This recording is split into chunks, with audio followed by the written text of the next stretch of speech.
या श्लोकमध्ये जर आपण पाहिलं तर भगवंत जेव्हा पण येतात तेव्हा 3 उद्देश असतात.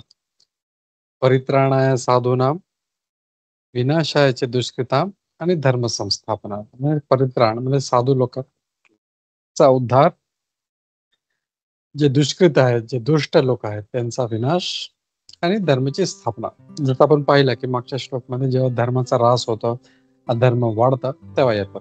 तर परत मग ते धर्माचं परत स्थापना करतात आणि आपण पाहिलं पुरं जे महाभारताचं युद्ध होतं ते धर्माच्या स्थापनासाठी होतं.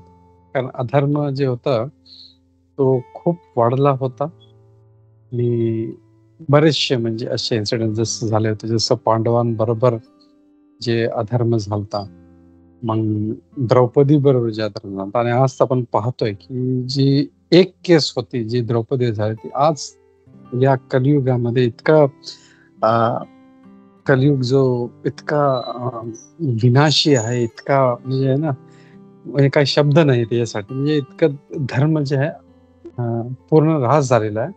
तर प्रत्येक ठिकठिकाणी ही गोष्ट घडत आहे.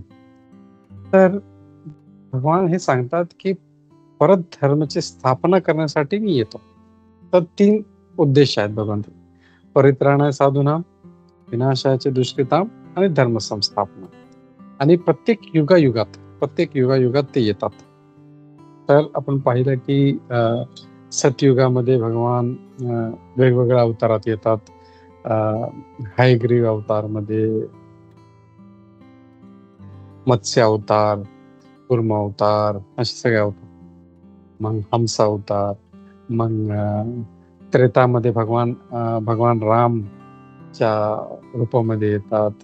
मग त्रेतामध्ये भगवान कृष्णाचे अवतार, द्वापरमध्ये आणि आता कलियुग आहे. तर कलियुगमध्ये पण त्यांचा अवतार आहे. ते आपण इथे पुढे हळूहळू जसं तात्पर्य वाचायचं तसं आपण पाहूया इथे. तर तात्पर्य मी वाचतो.